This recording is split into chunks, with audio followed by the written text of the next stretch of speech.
كتعرفوا الحلوه المفضله عندي انا هي الباطاشو. شتي كاع داكشي ديال لا كريم وريطاخ واخا كنصوبهم وزوينين، ولكن الباطاشو كتبقى هي الباطاشو. يلا معايا.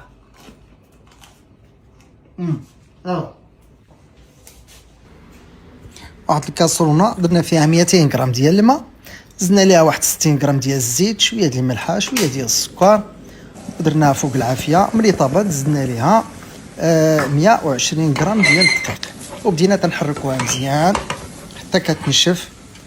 صافي كنديروها في الباتور، كنركبوها وكنخليوها تدور واحد شويه حتى تبرد، وكنزيدو ليها 3 ديال البيضات ونخليوها تخدم مزيان. البيض كنزيدوها غير وحده بوحده.